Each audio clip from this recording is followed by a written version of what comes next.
तो दोस्तों, ये वीडियो डेडिकेटेड उन लोगों के लिए है जो CGPSC 2024 में अभी हमारा इंटरव्यू दे रहे हैं।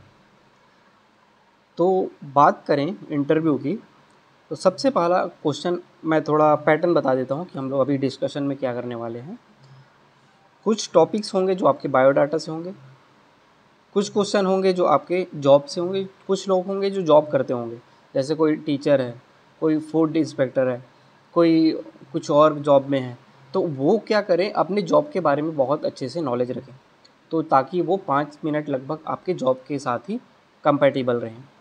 जब उनको ये सब नहीं मिलता है, जब किसी का बायोडाटा बहुत ज़्यादा समृद्ध नहीं होता है, जब किसी का जॉब प्रोफाइल नहीं होता है, तब फिर उन लोग थोड़ा सा करंट अफेयर के क्वेश्चन में जाते हैं। करंट अफेयर में 3 लेवल होता है, स्टेट लेवल के करंट अफेयर, नेशनल लेवल के और इंटरनेशनल अफेयर के करंट अफेयर।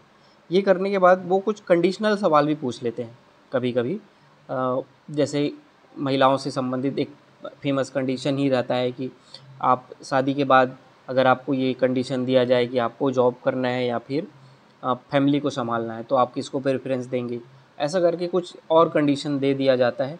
जैसे मेरे एक लास्ट दोस्त थे DSP, उनको एक क्वेश्चन पूछा था कि जैसे जंगल वॉरफेयर में आप फंस गए हैं नक्सलियों के बीच, और ऐसी कंडीशन आ गई है कि आप चारों तरफ से नक्सलियों के बीच से घिर गए हैं, और अब आपके पास सिर्फ 2 ही उपाय है कि या तो आप जो कुछ आपके 1-2 फ्रेंड हैं, जो आपके कलीग्स हैं जिनको गोली लग गई है, जो अभी घायल होकर वहीं ज़मीन में पड़े हुए हैं, उनको लेके वापस चले जाएं, या उनको छोड़ के वापस चले जाएं, या खुद ही वापस चले जाएं, या क्या करें वहाँ पे लड़ाई करें, बंदूक पकड़ के फायरिंग करें, और आपकी संख्या कम है, उनकी संख्या ज़्यादा हो सकती है कि आपको शहीद भी होना पड़ सकता है। तो ऐसे कुछ कंडीशन होते हैं, सवाल आपको पूछे जाते हैं, ये कंडीशनल होगी। कुछ रीजनिंग होती है, कुछ एप्टीट्यूड चेक करने के क्वेश्चन होते हैं, ये सारी चीज़ें होती। तो ये सब कुछ तो करेंगे ही। सबसे पहले मैं थोड़ा सा करेंट टॉपिक्स बता देता हूँ, उसके बाद थोड़ा सा और चर्चा करेंगे। जैसे नेशनल सेंटर के इशू और इंटरनेशनल के इशूज़ के करंट अफेयर की मैं बात करूँ, तो सबसे पहले जो अभी करंट चल रहा है हमारा, एक देश एक चुनाव, समान नागरिक संहिता, जो कल मैंने आपको वीडियो भेजा था हमारे व्हाट्सएप ग्रुप में जो नहीं जुड़े होंगे वो टेलीग्राम जुड़ जाना। टेलीग्राम में एक प्रोसेस बताया गया है कि कैसे हम लोग व्हाट्सएप ग्रुप में ज्वाइन कर सकते हैं।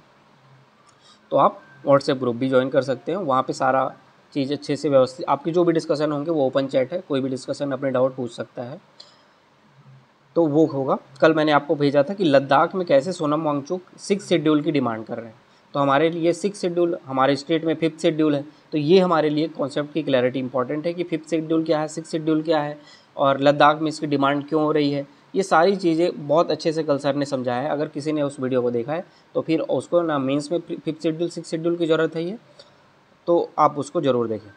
इसके बाद अभी वक्फ बोर्ड की बहुत बात चल रही है, वक्फ बोर्ड के ऊपर संशोधन लाया जा रहा है, और बहुत सारे मस्जिदों को तोड़ने की भी बात चल रही है, और उनकी ज़मीन को फिर वापस लेने की बात चल रही है।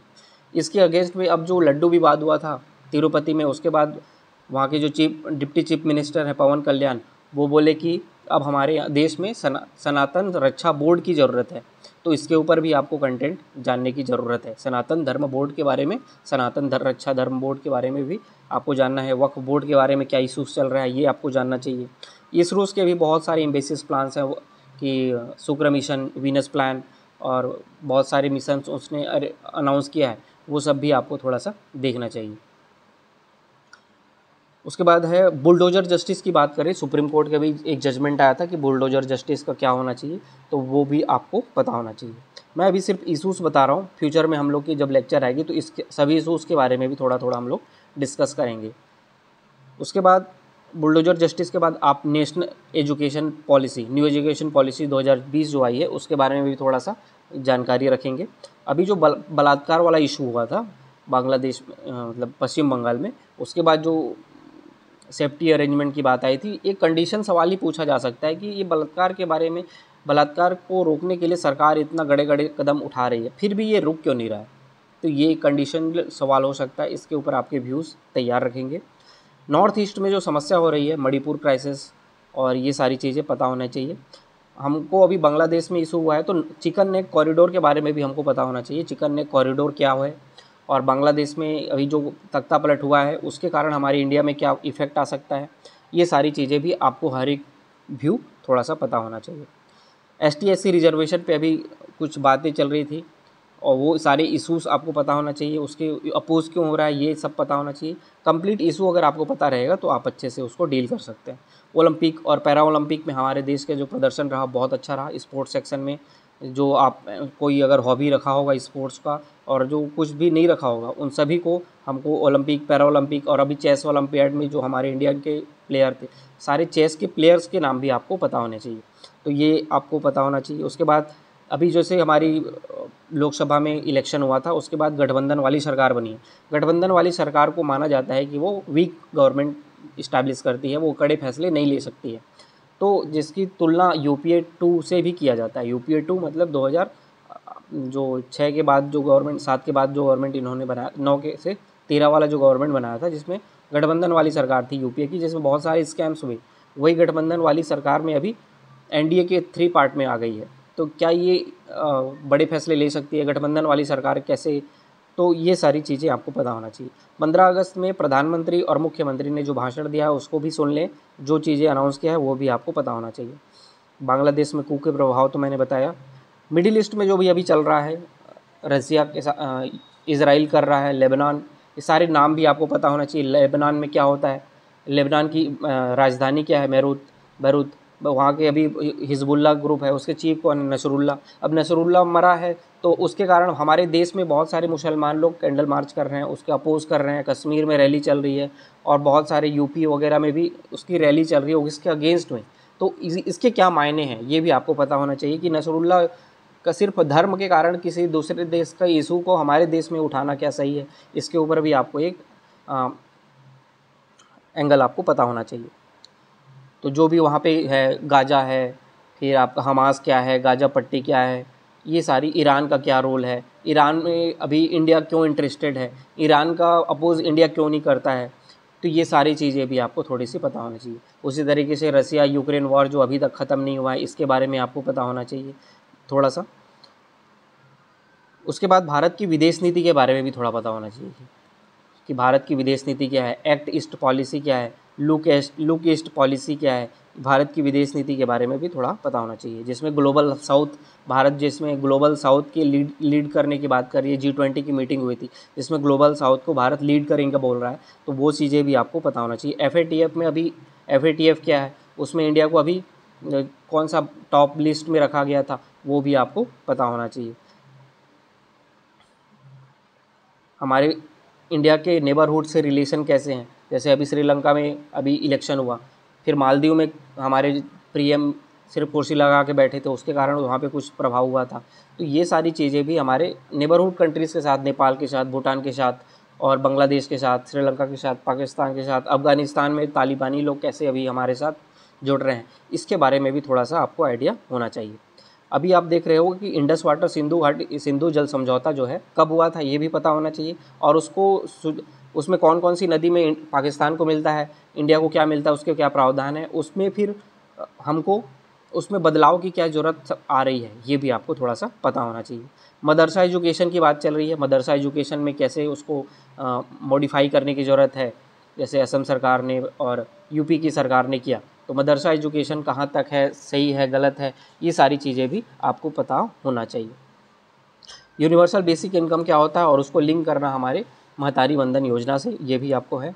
मिशन मौसम अभी रिलीज़ किया गया था, जिसमें भारत में ये तकनीक अपनाया गया कि कहीं पे भी भारत के पास ये टेक्नोलॉजी है कि कहीं पे भी वो बादल पहुंचा के वहाँ पे बारिश करवा सकता है, मौसम का पूर्वानुमान लगा सकता है। तो मिशन मौसम भी बहुत इंपॉर्टेंट है, ये भी आपको थोड़ा सा पता होना चाहिए। गवर्नमेंट के बहुत सारे स्कीम्स के 10 साल पूरे हुए हैं, तो आप जैसे डिजिटल इंडिया क्या है, जनधन खाता योजना हो गया, स्वच्छ भारत योजना हो गया, इसकी उपलब्धियाँ क्या हैं, इसके क्या प्रभाव हुए, ये भी आपको एंगल थोड़ा पता होना चाहिए। अभी देख रहे होंगे कि हमारे गणेश पूजा हुआ तो बहुत सारे लोग, कुछ एक विशिष्ट समुदाय के लोग पत्थर फेंकना शुरू कर देते हैं। तो ये पत्थर फेंकने की जो प्रथा चली आ रही है, ये कहाँ तक सही है और इसको कैसे रोका जा सकता है, तो ये भी एंगल आपको थोड़ा सा पता होना चाहिए। आर्टिकल 370 ख़त्म हुआ कश्मीर में, उसके बाद वहाँ पे क्या चेंजेस आए, वहाँ पे स्टेट उसको फिर से स्टेटहुड दिया जा रहा है, वहाँ पे इलेक्शन कराए जा रहे हैं, इसके क्या मायने हैं ये भी आपको पता होना चाहिए। अभी केरल सरकार मलयालम फिल्म इंडस्ट्री में हेमा कमेटी का रिकमेंडेशन आया है, तो हेमा कमेटी क्या है ये भी आपको पता होना चाहिए। लास्ट नॉट मोस्ट सबसे इम्पॉर्टेंट है विकसित भारत क्या है, और विकसित भारत की संकल्पना क्या है, 2047 तक क्या प्लान है, ये भी आपको थोड़ा सा पता होना चाहिए। ये तो रहा सेंटर के इशूज़ के बारे में। अब मैं थोड़ा सा हमारे छत्तीसगढ़ के इशूज़ के बारे में बात करूँगा, जिसमें सबसे पहला ही है बलौदाबाजार की घटना। बलौदाबाजार में जिसमें कलेक्ट्रेट भवन को एक विशेष समुदाय ने जला दिया था। हिंसा, तो यहाँ पे हिंसा वाला पॉइंट ऑफ व्यू देखेंगे, एक हिंसा कहाँ तक सही है कि एक सरकारी भवन को आग लगा दिया जाना। कवर्धा में जो हत्याकांड हुआ था, एक विशेष समुदाय के लोग एक जिंदा जला दिए थे, फिर उनको जेल में ही उनको हिंसा के द्वारा उनकी मौत हो गई थी, ये भी कहाँ तक सही है ये भी आपको पता होना चाहिए। टोनी के कारण जो हमारे यहाँ हत्या होती है ये भी हो रहा है, कहीं पे बिजली गिर गया था वहाँ पे लोग मर गए थे, तो ये इशूज़ एटलीस्ट पता होने चाहिए, और थोड़ा इस पर डिस्क्रिप्टिव एनालिसिस भी हमको थोड़ा रखना चाहिए। भारत छत्तीसगढ़ में बेरोज़गारी की भी जो समस्या है ये भी आपको देखना होगा। सबसे कम बेरोज़गारी हमारे यहाँ बोली जा रही है, तो सबसे बड़ी बेरोज़गारी की समस्या क्या है, नक्सल समस्या क्या है, इसको रोकने के क्या उपाय किए जा रहे हैं। 2027 तक नक्सल को ख़त्म करने का भी प्लान चला रहे हैं। और कुल मिला के ये बात हो रही है कि गवर्नमेंट ऑफ छत्तीसगढ़ की जितनी भी स्कीम चल रही है, जिसमें न्योता भोजन कार्यक्रम से लेके महतारी वंदन योजना तक, सारे गवर्नमेंट की स्कीम्स वजन त्यौहार से लेके सब कुछ आपको एक बार पढ़ना ज़रूरी है गवर्नमेंट स्कीम्स को। जिसमें अभी पर्यटन को भी आप पढ़ेंगे, विकसित छत्तीसगढ़, खास करके उन लोगों का जिनका इंटरव्यू 1 नवंबर के बाद है। जिनका 1 नवंबर के बाद इंटरव्यू है वो विशिष्ट रूप से ये समझे कि आपके इंटरव्यू का बहुत बड़ा पार्ट में 1 नवंबर को हमारा क्या होगा, विज़न डॉक्यूमेंट रिलीज़ किया जाएगा गवर्नमेंट ऑफ छत्तीसगढ़ के द्वारा। तो 1 नवंबर को फिर वो भी होगा क्या, नवा छत्तीसगढ़ का कार्यक्रम होता है, राज्योत्सव, ये भी इम्पॉर्टेंट होता है, और हमारा विज़न डॉक्यूमेंट भी रिलीज़ किया जाएगा, जो भी अवार्ड देने होंगे वो भी दिया जाएगा। ये सारी चीज़ें आपको पता होना चाहिए, खास करके जिनका इंटरव्यू 1 नवंबर के बाद है वो फिक्स मान लो कि आपका विकसित छत्तीसगढ़ और न्यू इंडस्ट्रियल पॉलिसी भी रिलीज़ किया जाएगा। तो ये सारी चीज़ें आपको पता होंगी। जो रायगढ़ से होंगे उनके लिए चक्रधर समारोह इंपॉर्टेंट है, कौन कौन से हस्ती आए थे, कौन कौन किस दिन आए थे, क्या कार्यक्रम था, क्यों इसको ग्लोबल इसको दिया जा रहा है, ये सारी चीज़ें आपको पता होनी चाहिए। इसके बाद आप छत्तीसगढ़ की प्रमुख 5 समस्याएं जानेंगे। न सिर्फ छत्तीसगढ़ की 5 समस्याएं जानेंगे, छत्तीसगढ़ की 5 अच्छी बातें भी जानेंगे, और उन सभी समस्याओं के समाधान आप क्या सुझा सकते हैं ये भी आपको तैयार रखना है। आपके क्षेत्र की क्या समस्या है 5, वो भी आपको पता होना चाहिए। ये हर बार लगभग प्रोमिनेंट क्वेश्चन रहा है कि सभी से पूछा जाता है कि आपके क्षेत्र की कुछ 5 समस्याओं के बारे में बताइए, उनकी समाधान के बारे में बताइए। उसी प्रकार आपके क्षेत्र की कुछ 5 अच्छी चीज़ों के बारे में बताइए और उसके समाधान के बारे में भी बताइए। ये कुछ आपको तैयार रखना है। स्वच्छ भारत अभियान के बारे में पढ़ेंगे, उज्ज्वला योजना के बारे में पढ़ेंगे, जनधन खाता योजना के बारे में पढ़ेंगे, मेक इन इंडिया के बारे में पढ़ेंगे, और छत्तीसगढ़ के हेल्थ के क्या टारगेट हैं ये सारे पढ़ेंगे। और छत्तीसगढ़ में बात किया जाता है आईटी सेक्टर नहीं आता है, तो हमारे नवा रायपुर में आईटी सेक्टर को बुलाने के लिए प्लग एंड प्ले मॉडल का भी बात किया गया है। तो प्लग एंड प्ले मॉडल क्या है ये भी आपको पता होना चाहिए, और हमारे स्टेट में आईटी इंडस्ट्री आती क्यों नहीं है इसके कारण भी आपको पता होना चाहिए, और इसको बुलाने के लिए हम क्या प्रयास कर सकते हैं ये भी पता होना चाहिए। न्यू एजुकेशन पॉलिसी में हमारे यहाँ पीएम श्री स्कीम के तहत स्कूल तैयार किए जा रहे हैं। आत्मानंद स्कूलों को पीएम श्री स्कूल में बदला जा रहा है। तो ये आत्मानंद और पीएम श्री स्कूल का जो विवाद है ये भी थोड़ा सा आपको पता होना चाहिए। हसदेव अरण्य विवाद क्या था, हाथी संघर्ष क्या होता है, और सबसे बड़ी बात सबको एक बार बजट ज़रूर पढ़ लेना। एक हमारे इंटरव्यू का बोर्ड है जो बजट के ऊपर सवाल पूछते हैं कि बजट का साइज़ क्या है, बजट में क्या क्या प्रावधान किया गया है, किसको कितना रुपए दिया गया है, स्कीम्स क्या है, ये थोड़ा सा एक बार बजट ज़रूर पढ़ लेना आप लोग।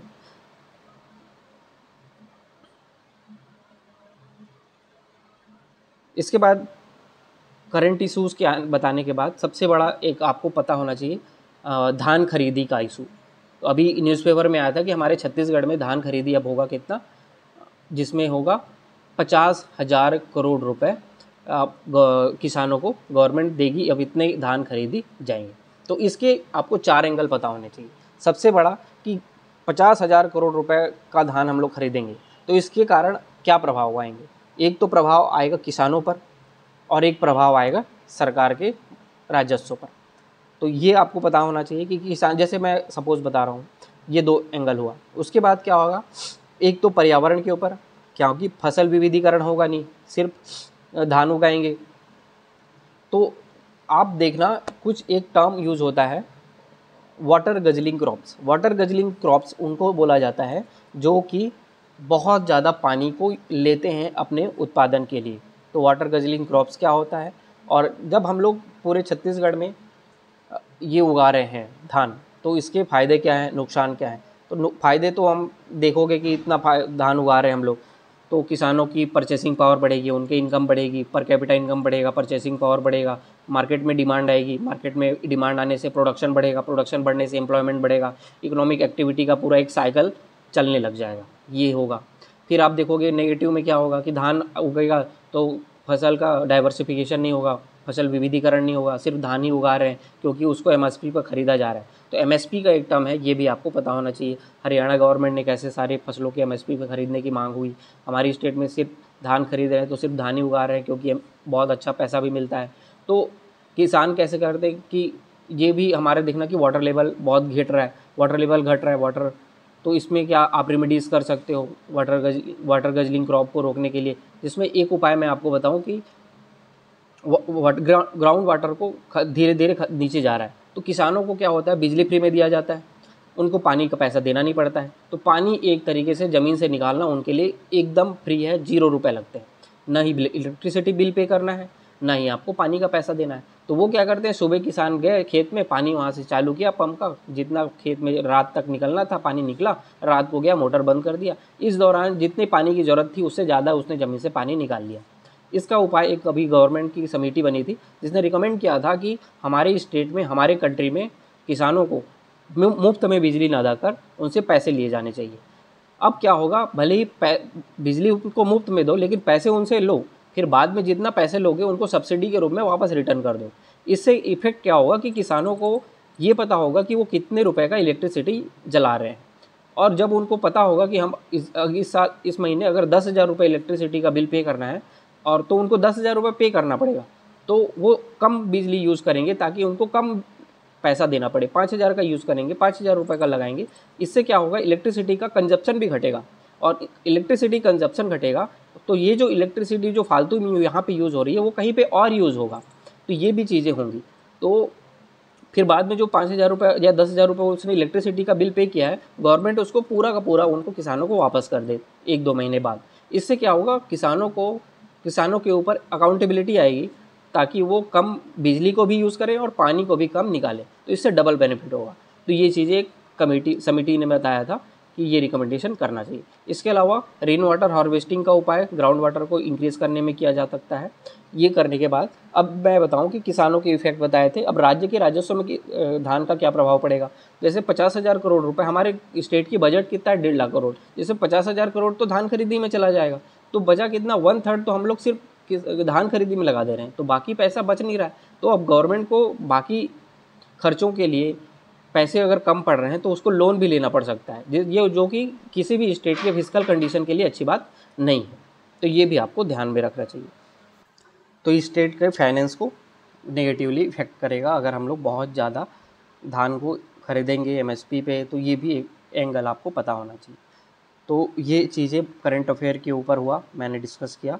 बायोडाटा के ऊपर आपको तैयार रखना है, आपकी खुद की कुछ स्ट्रेंथ होंगी 5 वो लिखना, आपकी कुछ वीकनेस होंगी 5 वो लिखना, उसके ऊपर आपको अपने काम करने हैं, कैसे उसको रिवॉल्यूशन, कैसे उसको आप संभालेंगे, उसको ठीक करेंगे, ये भी आपको पता होना चाहिए।